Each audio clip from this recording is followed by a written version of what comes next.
Okay, guys, look at this, another special episode. I love this guest. We talked about him with him before previously for probably half an hour, jumped on a phone call and we discussed a few things, and I'm just happy to talk with him. His name is George, and Angela, again, she's not here. As you mentioned, she's having some duties but at the moment, but maybe we can pull this off next time. But they both live in Western Pennsylvania, outside of Pittsburgh, and in Greensburg. Sorry, they started investing in Western PA almost 4 years ago, and now have 158 units with some partners as well. Form Progressive Property Investments, which is their management company with 4 employees and manage all their assets for other investors. Currently, both have W-2 jobs, and George is the CEO of YMCA of Greensburg. Again, I have to mention 4 kids, and again, that's what at the moment Angela is looking for, right? So busy. She's busier than us right now. He is. Got it. So again, appreciate it, George. Thanks for, joining this podcast interview. Again, as you spoke before, like you have a lot of experience, knowledge in the real estate space. You did a lot of great things. And like if people will want to have more in-depth questions or something, they can reach you out. We're going to put a lot of, links for them to reach you out. But first of all, can you tell people a little bit of your story? How did you started investing in real estate? Yeah, sure. Real estate was always something I was passionate in. I grew up in, as a, farming family, and, had a lot of exposure to different trades, and, so mason, tender, electrician, so I was always involved with construction and buildings.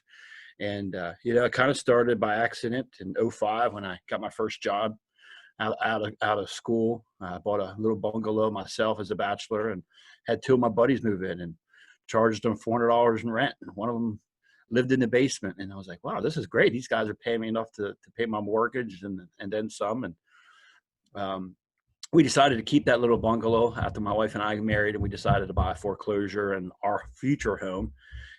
We had nostalgic, because it was our first house we lived in together, and it was right across from elementary school, so we knew it would be easy to rent. And I just fell in love with it from there. I knew that, wow, look, if someone's paying my mortgage off, and it's from a depreciation standpoint in your tax return, it was great.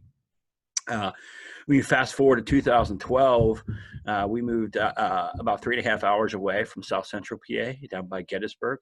We moved out towards the Pittsburgh market in Greensburg, where we're at now for my job at the Y. And we kept both of those houses, the very first one and the second one that my wife and I bought together, as rentals. We got out here, and we're out here for a number of years. And, it's the typical, you sit and have your monthly budget talks with your spouse and about travel and, saving for this and saving for that. And, I just said, instead of us focusing on, pennies as far as expenses, what can I do to change our life? What can I do to improve our revenue stream? And we decided to get into the real estate market. Now, we did that because I seen at the Y that there was opportunities. At the YMCA, it's an old, big building, 100-year-old building downtown, and the YMCA's were created back in the day as a shelter for men. So the top 2 floors of our YMCA are actually student housing. We have 24 rooms, 32 beds at the Y. And I heard these horror stories from these kids that were living off campus at other landlords' places, that they were just not great. So I kind of did a market analysis of what's going on in the area. I kind of looked into, do I want to flip? Do I want to wholesale? And I just fell in love with the multifamily aspect of it by listening to the podcasts and doing a little bit of reading, light reading as far as just different publications that things are out there. And so we decided to jump in, and we used the equity in our home here in Greensburg. We bought again another foreclosure and fixed it up, and had about $100,000 in equity. And then we started our multifamily investment portfolio in spring of 16. Wow, that's a super awesome story. I mean, starting because I love the story, by the way. And when I ask a lot of people, that was strange because, I thought you're going to mention like Rich Dad Poor Dad, because everybody mentions the book, like, oh, I discovered the book and then I got involved into real estate somehow. But you actually discovered it yourself, like, oh my God, like these these, my friends are paying down my mortgage, and it's like, it made a sense for you. So it wasn't the book. It was basically through your personal experience. It was. Yeah, and the YMCA has a nice retirement plan, which was great. And I'm like, well, how else do we get into stock market? How else do we want to use our resources to have a good investment strategy? Yeah. And I just love the idea of having a physical building. That's my building right there. I can drive by it. I can touch it. We, forced appreciation by improving in ourselves. Because again, that background that I have, growing up and knowing a lot of the trades, you're calling a lot of favors from friends. You have the skill set yourself to do things. You have the ability to know what contractors are good, what contractors are bad, based on our own personal skill sets. And so that's kind of why we got involved in it. And then from there, there's the cash flow and everything else that we've been able to see has just been fuel to the fire to continue to grow and grow and grow. So that's kind of our story in a nutshell. Beautiful, beautiful. Okay, so now people are watching, and probably some of you are thinking like, okay, good for you. Like you're having all this business, and 158 units. Again, it's amazing. But the people who are watching thinking like, okay, so what will be the first steps for me if I still have a full-time job, and how do I even get started in real estate? Like, would you have any advice? Because you've been in a similar position probably yourself when you started, right? Yeah, absolutely. The biggest thing is to learn and become educated. I think the first step for them is listening to your podcast, writing things down. I used to listen to podcasts on the mower, and I'd stop and have a little notepad, and I'd stop and I'd take notes either in the notepad or I'd save notes on my phone.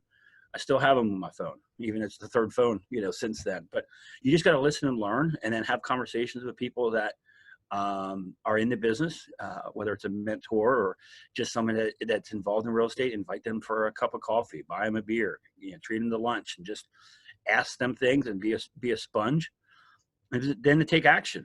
Find some resources, whether you borrow it, you save it, you have an equity in your home.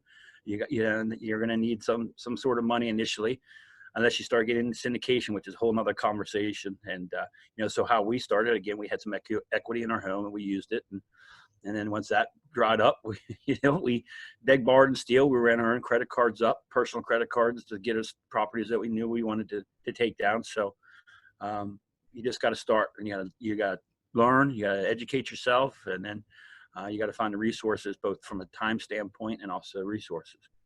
Got it. Okay. Yeah. It's very important. The one thing that you mentioned again, that education has to be there, because there's a certain lingo depending on which category you want to fall in, because there is different asset classes available for, people to go into. But, you have to learn. But the second thing, which is more important sometimes, is to take action, because there's a lot of information, and people sometimes they get, analysis paralysis, and they think, well, I still don't know a lot of things. And like, they don't make, that first step into the business actually. So what will be the first step? So what do you recommend? Because again, there's a lot of information. So kind of a first thing for somebody who is watching, they're fresh, they don't know anything about real estate. We're not going to talk about investment criteria, called multifamily, wholesaling, flip, it doesn't matter. What's the first step that they should take from now? Well, I think, again, find people that are in the business and develop relationship. You can follow people on Facebook, and they, a lot of people are out there. That's how you and I met. They're putting out content, and you just got to be a sponge. You got to listen to it. You can go to meetups in your local area. There's typically a lot of those popping up, going around. And then also, go to conferences. I went to my first conference just this past summer. And some of the content I already knew, but it was an opportunity for us to meet people. So sometimes there's people like myself that are actually active investors, and there's other folks that are coming to learn, or they have resources, and they understand real estate is an awesome platform for them to diversify their portfolio, but they don't want to deal with it. They want to find somebody knowledgeable like myself or other investors, and they want to learn about them. They want a partner. And that's how they get involved, by putting up the capital. We formed a partnership, and we're working on a 30,000 square foot 3-story apartment building right now with an investor from New York that we hit it off while we were in Baltimore, Maryland. He came out to visit Greensburg, the area that we're in, and spent about 3 days with us, met my family, met my team, seen our areas, seen some of our properties that are finished, some of them that aren't. And then at that point, he decided he wanted to be part of a deal that I had taken down. So that's how you do it. You just got to start and meet people and take action. Yeah, got it. And your partner, the one who's from New York, he's not going to be active in the deal, right?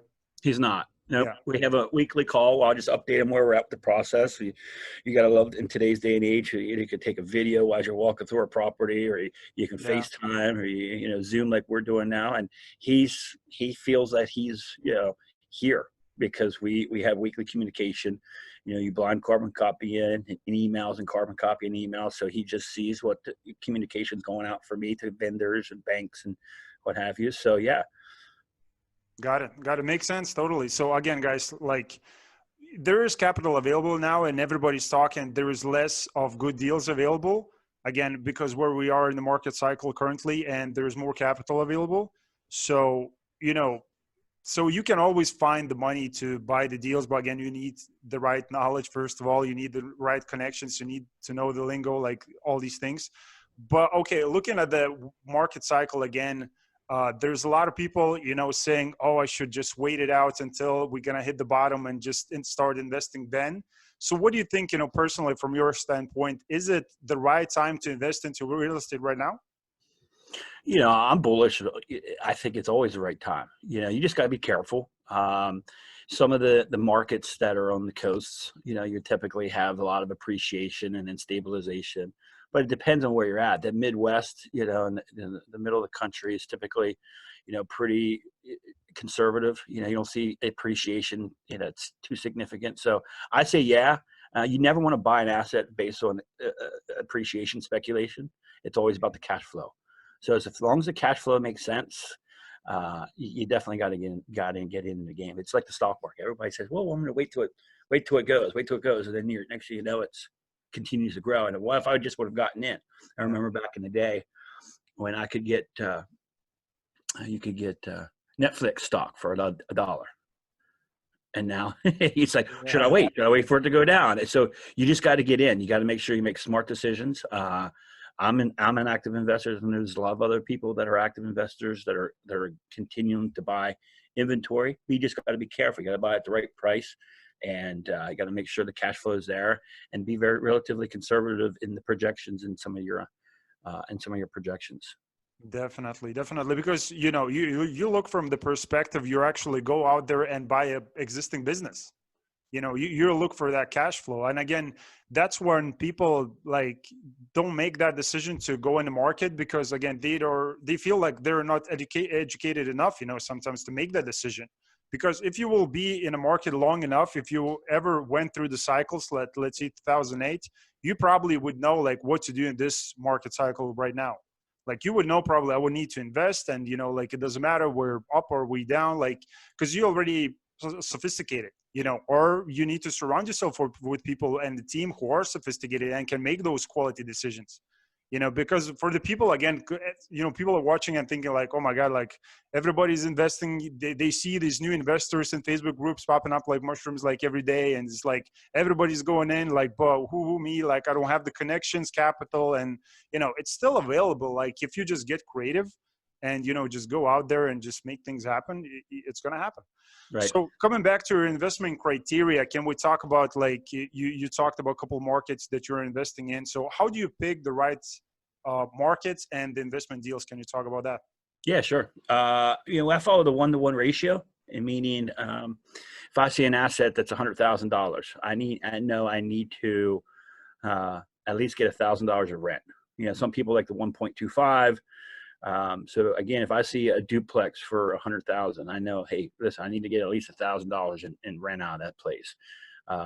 Typically what I'm seeing is much more than that, 1.5 to almost 2. So again, I won't even look at a property unless it hits the 1-to-1. And then from there, I want to even dive into it deeper to find what other opportunities are there. Are the rents too low? Is there, what kind of CapEx do I need to put into the property? Those sorts of things. So have an understanding of what your market is. If I'm going to buy it per door, what if it's turnkey? What does that look like? for 40, 50,000, or if I needed to do some CapEx and need to do some renovations to it, it's $25,000 a door. So know what those numbers are. So that way you can quickly analyze a deal. And then from there you can go in, what's the utilities look like? Are they separated? Do the tenants pay those? What's the taxes? Those things are really important pieces to navigate once you do that real quick analysis of the sale price and what you could generate from rent.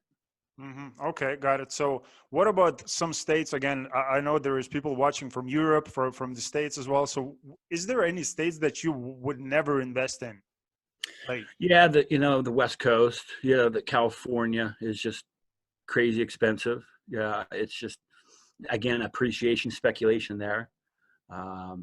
Florida is getting, I love Florida. I'd like to have a lot of assets in Florida, but Florida is getting pretty expensive. New York is tough. Boston area is tough.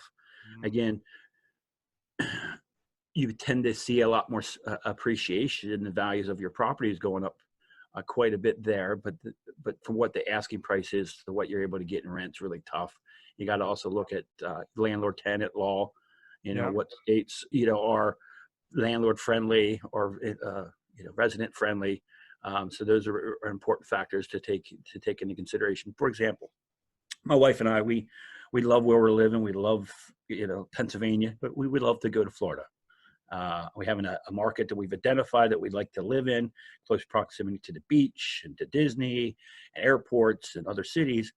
But the value of property is there and the returns aren't nearly what I'm getting here in Greensburg. So as much as I'd like to have properties in that area around where we're going to live, it doesn't make fiscal sense to put resources there where I could put resources up in Greensburg and get double the type of returns. So it's just something we got to be careful with where you are investing. Got it. So what will be an option for you in this particular scenario? Are you going to wait it out, or what you're planning to do? Yeah, the plan is we're still very aggressively pursuing relocating, down into the Florida area to raise our family. My wife would continue to do her W-2, and at that point, I would, more than likely retire from my W-2 job as the CEO of the Y, and go down there and continue to work on my business, Progressive Property Investments, through doing syndications, managing from afar. We have the resources here in town, an infrastructure where if I need to come up, I can to check in on the guys and the assets, but we can continue to grow up in this market while I'm living somewhere else. So you don't have to invest where you live. You have to invest where it makes fiscal sense. And also you need to have a team in place, whether it's partners, whether it's asset managers, property management, etc. So we feel we have a really strong team here. So we don't necessarily need to be here. I was in Florida for Disney for 7 days, and I was still checking on my phone.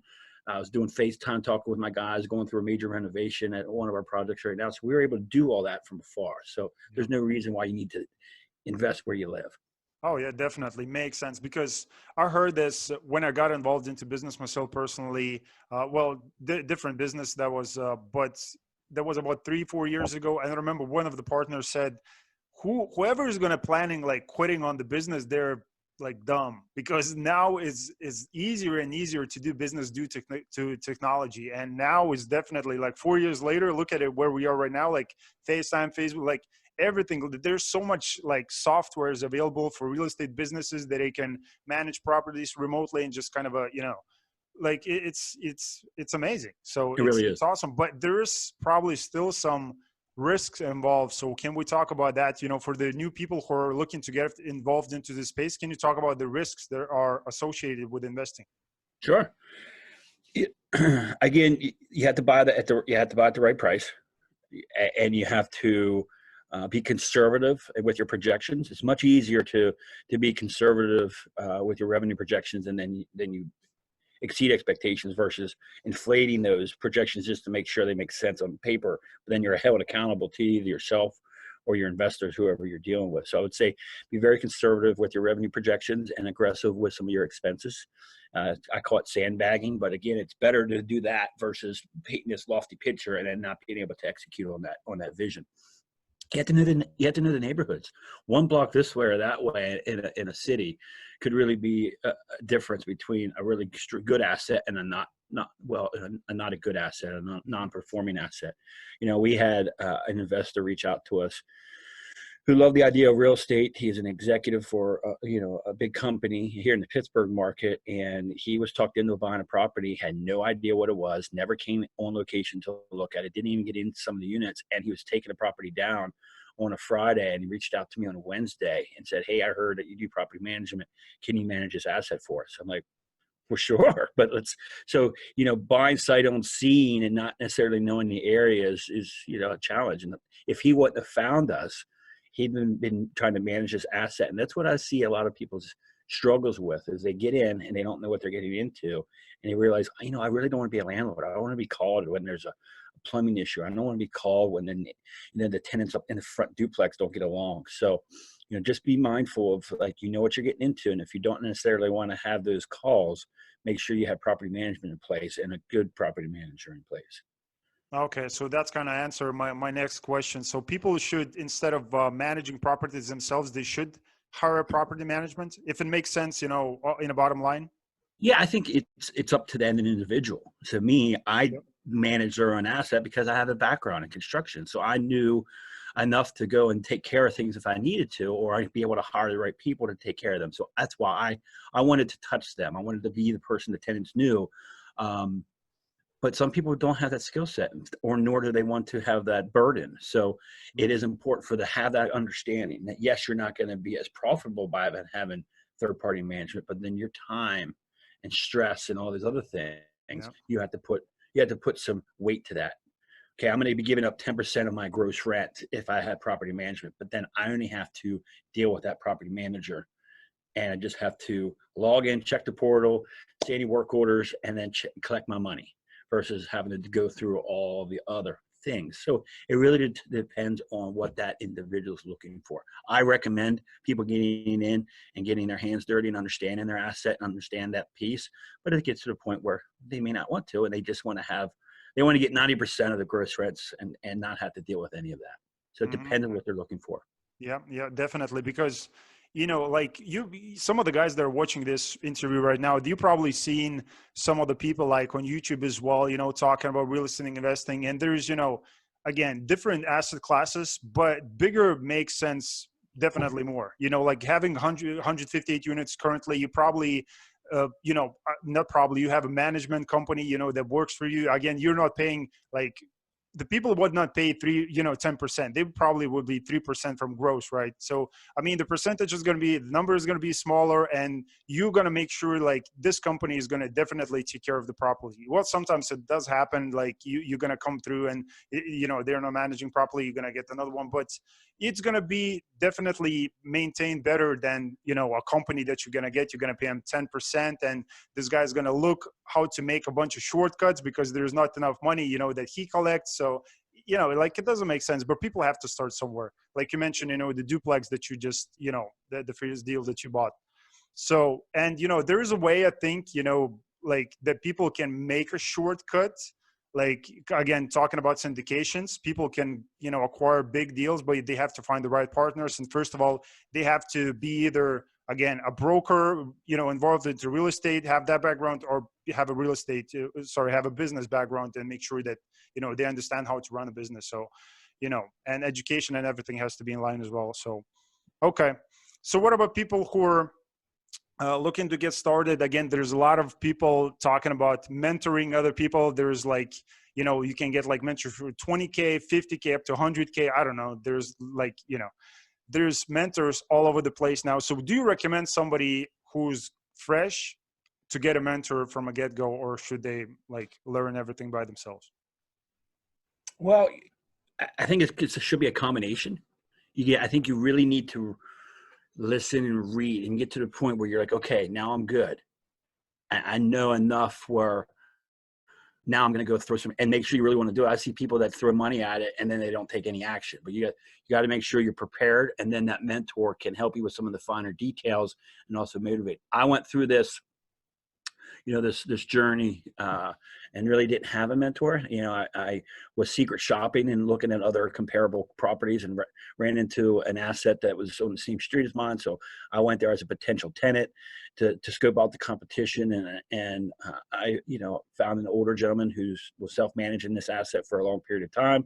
And then once we got an opportunity to talk and to know each other a little bit better, he agreed to just meet with me from time to time and talk about why he's done this and why he's done that and what real estate has done for him.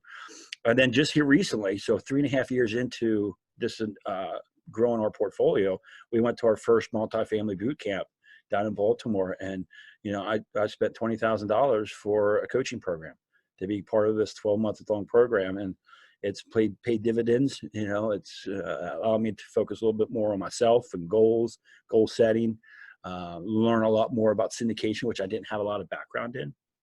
That was one area we really wanted to learn, but also it's allowed me to introduce me to this partner that we now have a really, really strong asset that's going to really produce some really great income for our family and our management company for years. So it's paid for itself 10 times. But I would just say, make sure you really want to do this and you have as much information as possible before you go and throw some resources into that. Definitely. So here you go. That's an answer for you guys. I think one of the Warren Buffett's quotes, I mean, it floats on the internet. He says, the investment in yourself will always pay the best dividends, or something like that.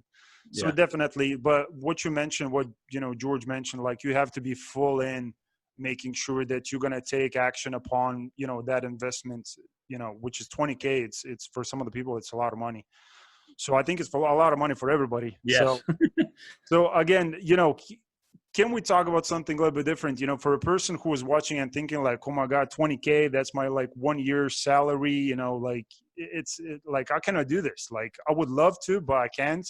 But maybe I can scrape $20 in my pocket and get a couple of books. So what 3 business or non-business books, real estate books, would you recommend for people to go and grab? Yeah, to be honest with you, I went growing and learning in this. I didn't read a whole lot of books, the Rich Dad, Poor Dad, but I just listened to tons of podcasts.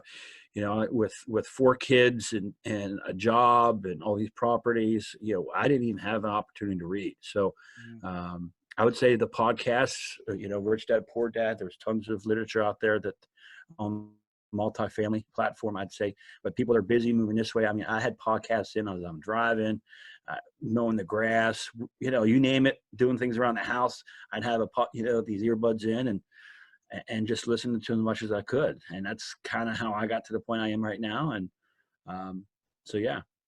Got it. So yeah, I mean, there's so much information available out there. Like like you can get an ebook, you can listen to audiobook, like you can go and listen to the podcast, like YouTube, like there's so much information out there now available.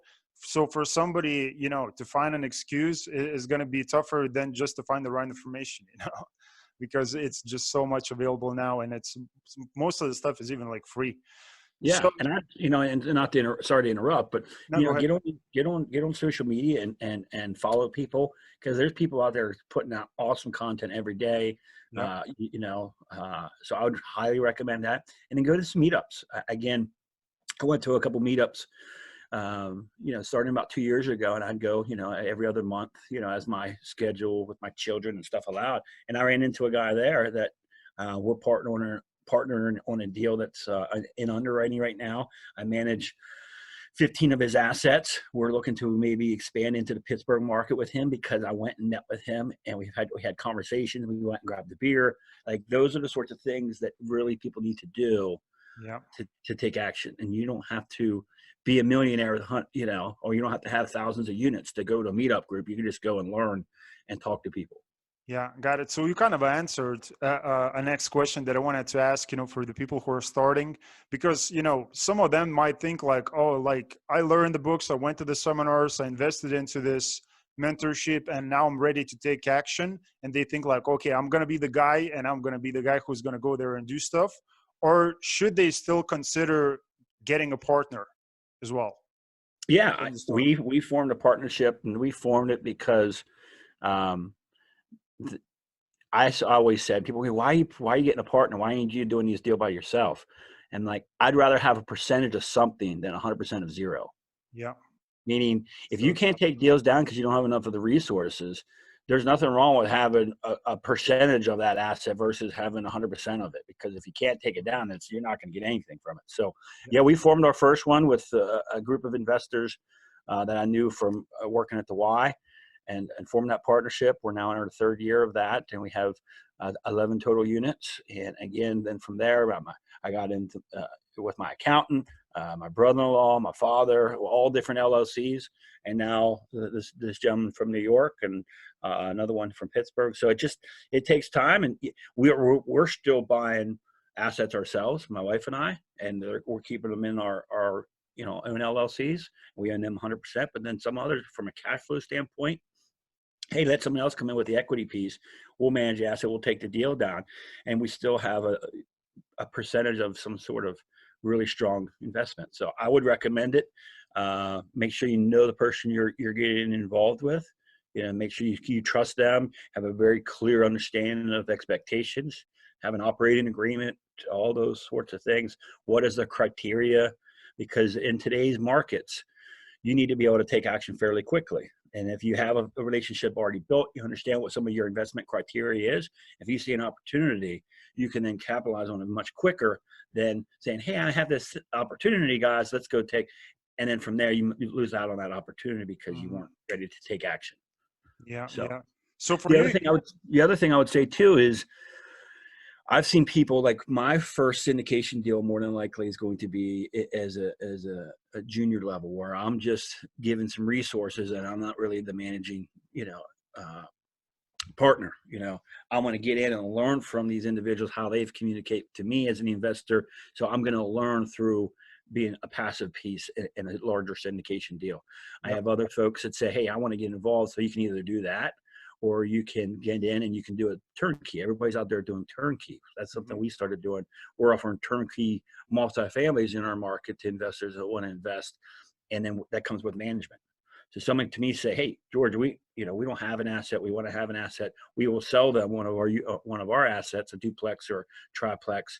And then we already have management in place and tenants in place. So some people are looking at that turnkey model as a way to get involved with a smaller unit, not like a big apartment building, where they own it exclusively, and then we just manage it for them. So there's no reason why anybody can't get in. Someone can get into a flip property. Someone can get into a duplex themselves that they want to take down. Someone can do that with management in place. Someone can do turnkey, or someone can be a minority investor in a larger syndication deal. Got it. So coming back, to the partnerships, like, you've been involved into real estate for 4 years now, owning 158, again, managing 158, units. What do you think, would you be after, because it's in 4 years, it's like very impressive, what you did in those 4 years. What do you think, would you have been at the same level in 4 years if you didn't have a partnerships? No, we'd probably be, we'd have around 85 units. 85 units are what my wife and I own exclusively. And the others are through partnerships with others. So here you go, guys. That's answer, going alone or doing with a partnership. So it's a very, very clear. So, okay, let's talk about something fun here.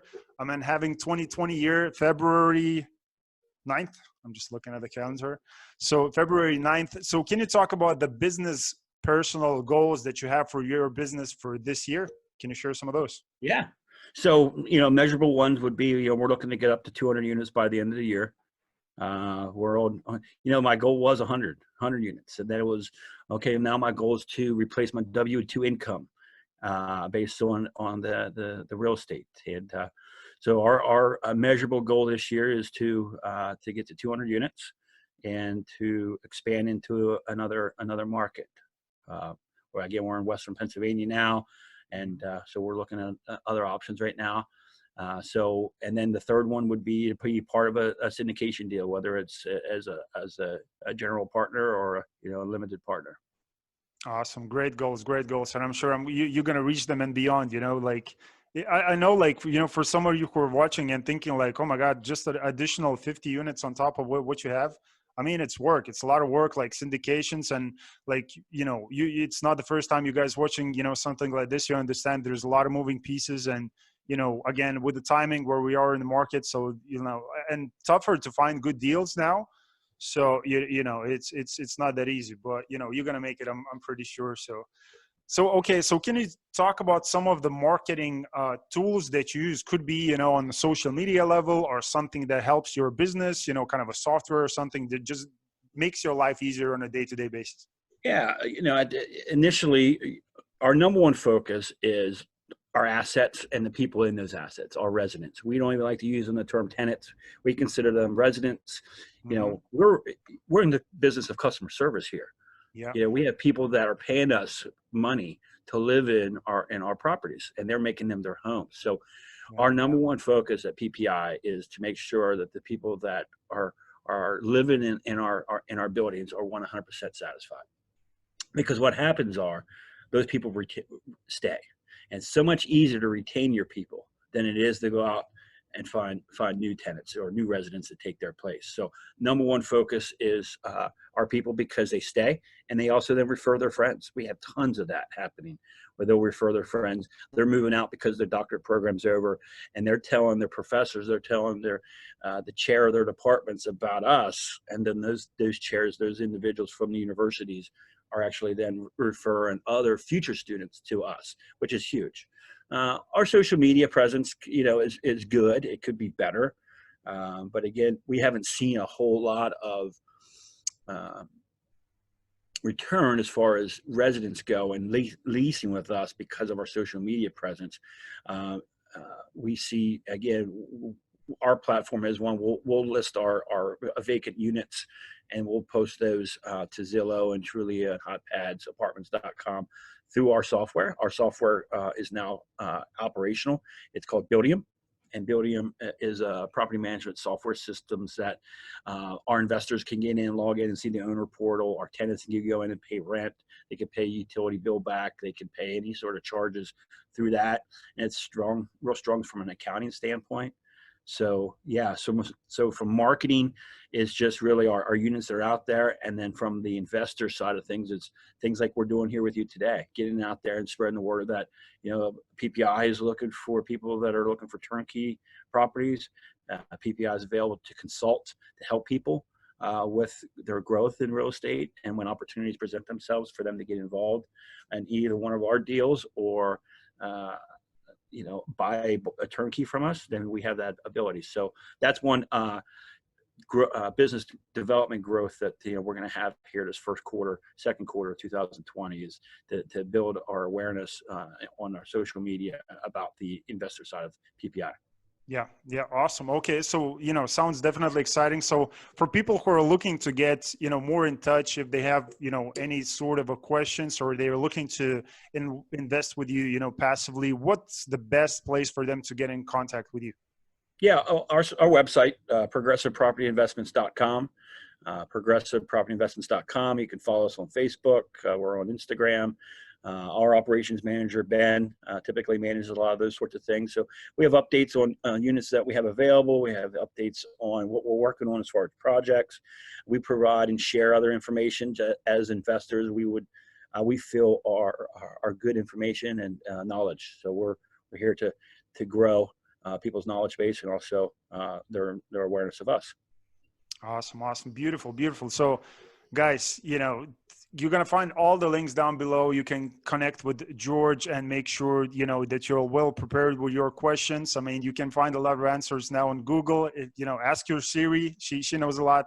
So, go in contact with him, ask some questions. I know you have some great, investments coming up, in the near future. So, anything related to that, go and, get into contact with him. I really enjoyed the show. I still can feel there's so much more that you can give. We kind of scratched the surface here. So again, guys, if you want to get in contact, do that and talk with George. And really appreciate you being today on the show. And guys, again, if you enjoyed it, like, subscribe, and I'll see you on the next episode. And really, George, appreciate you being here today as well. Thank you. You're welcome. Thank you.